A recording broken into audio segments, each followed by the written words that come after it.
অপুকে তুমি কি বলে সম্বোধন করো?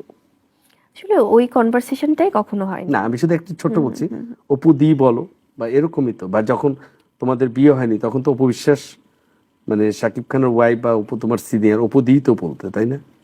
মানে ওনার সাথে আমার কোনো কথা তা হয়নি, কথা বাট হতো না? কথা হলে তো ডেফিনেটলি ও, দিদি কখনো বা কথাও এরকম হয়নি? কিছু বলবো। না না, কথা হয়নি বলতে মানে আমাদের আছে না যে একটা হাই হ্যালো, বা বিয়ের আগের কথাও আমি বলছি, যখন আমি ফিল্মে আসি তখন তো আর আমি ওনাকে ওভাবে দেখিনি বা পাইনি। আচ্ছা আচ্ছা তো আচ্ছা, ওই তখন ওই তুমি ওকে কনভারসেশনটা পাওনি। হয়নি। তো যেটা বলছিলাম, অপু একটা খুব কি কারণে আমি জানি না বলছিল যে আমি মানে মানুষ না, যে নামটাকে ঘেন্না করি, আই হেট।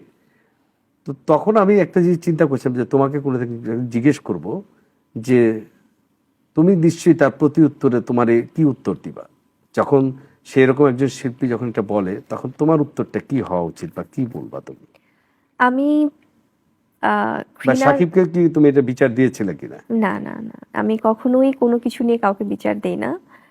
আমি ওই মানুষটাই না ভাইয়া, কারণ আমার কাছে মনে হয় যে আসলে প্রথমত একজন মানুষ হিসেবে আরেকজন মানুষকে আমরা কখনোই ঘৃণা করতে পারি না, কারণ আমরা সবাই মানুষ। দিন শেষে আমাদের সবাইকেই মারা যেতে হবে, এই পৃথিবী কিছুই না। আর ঘৃণার বদলে আমি ঘৃণা ছড়াতে চাই না, আমি ভালোবাসা ছড়াতে চাই।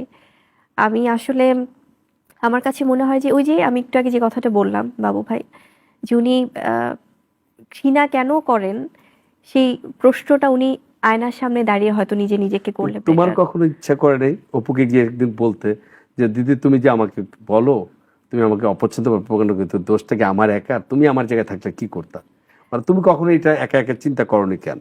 আমি আসলে এটা আমার কাছে মনে হয় যে এটা তাকে যে জিজ্ঞেস করার সেই পরিবেশটাও তো লাগবে। আসলে আমার তাকে কেন জিজ্ঞেস করতে হবে বাবু ভাই? উনি অনেক সিনিয়র একজন মানুষ, অনেক দিন ধরে কাজ করছেন ফিল্মে, এবং একজন স্বাভাবিক সুস্থ মানুষ হিসেবে এটা তো আসলে খুব মানে পরিষ্কার না যে আমি একটা মানুষকে কেন আমি দায়ী করব, আর আমি কেনই বা দায়ী করব? আজ পর্যন্ত কোনো মানুষ ডিভোর্সের পরে বিয়ে করেছে এটা তো প্রথম না। পৃথিবীতে অহরহ এরকম ঘটনা ঘটছে। এবং আরেকটা জিনিস কি ভাইয়া, বাংলাদেশের প্রেক্ষাপটে বলি বা পুরো ওয়ার্ল্ড ওয়াইড, দৈনিক এত এত ডিভোর্স হচ্ছে, এত এত মানুষ আবার রিলেশনে জড়াচ্ছে, তাদের সম্পর্কে জড়াচ্ছে, সবগুলোতে তো কি বুবলি আছে? অপু এটা বলেছে বা পূজা চির বলছে যে তোমার শুধুমাত্র তোমার সন্দেহের জন্য পূজা চিরের সাথে শাকিব খানের একটা সুন্দর জুটি হয়ে উঠেনি। পূজা চেরি, ওর সাথে আসলে আমার দুই একবার প্রোগ্রামে দেখা হয়েছিল, বিভিন্ন অ্যাওয়ার্ড প্রোগ্রামে। সেখানে হাই হ্যালো এবং খুব আমরা সুন্দর করে কুশল বিনিময় করেছি। এবং আমাদের আন্টি, যিনি আসলে এখন নেই, উনি গত হয়েছেন, এবং আন্টির সাথেও খুব সুন্দর আমার কনভারসেশন হয়েছে। সৃষ্টিকর্তা ওনাকে ভালো রাখুক যেখানেই রাখুক। ওর সাথে আমার কখনো কোনো প্রবলেম হয়নি এগুলো নিয়ে। এবং এই যে একটা মিথ্যা গুজব ছড়ানো, আমাকে জড়ানো এসবে, যে সাকিবের বাসায় তুমি গিয়ে কখনোই না। পূজাকে হাতে নাতে ধরেছো, তারপর মারামারি হয়েছে। ছি ছি ছি ছি ছি, মানে কখনোই না। এই গল্পগুলো যারা ওই যে সোশ্যাল মিডিয়ায় বিভিন্ন কিছু ছড়ায়, তারাই এই গল্পগুলো ছড়ায়, এবং হয়তো এতে তাদের কোনো স্বার্থ আছে।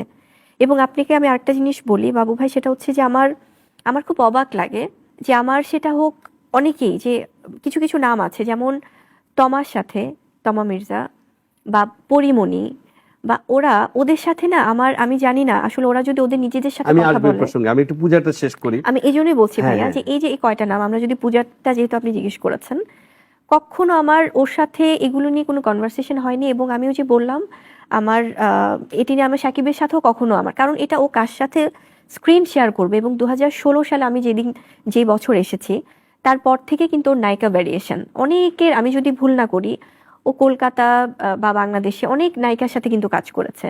তো আমি কখনোই ও কোন নায়িকার সাথে কাজ করবে আমি সেই ব্যাপারটাতে ইন্টারফেয়ারই করি না। এবং আমার পূজার সাথে সন্দেহ করে ওর সাথে, এটা আমার প্রশ্নই ওঠে না, কারণ আমার ওর সাথে তো কখনো সেটা নিয়ে প্রবলেম হয়নি পূজার সাথে। মানে বিষয়টা কোন পর্যন্ত গেছে কোন পর্যন্ত? যে এবং পূজা শুধুমাত্র আমেরিকায় যাওয়ার কথা, হুম হুম, এবং পূজা আমেরিকায় যাওয়ার পর তারা বিয়ে করবে, বুবলি এটা জেনে গেছে। এবং যে মায়া নামে তুমি সিনেমাতে অভিনয় করেছো, এই মায়ার নায়িকা, মায়া নামে একটি সিনেমা ওটা অলরেডি আরেকটা হিমেল আশরাফ সিনেমা, করার কথা ছিল, আরেকটা সিনেমা এবং মায়া। তুমি তড়িঘড়ি করে যেন সেই নামে আর সিনেমা করতে না পারে, সেই জন্য তুমি আল্লাহ, এই সিনেমাটি, মায়া নামে সিনেমাটি তড়িঘড়ি করে করিয়েছো। একদমই না।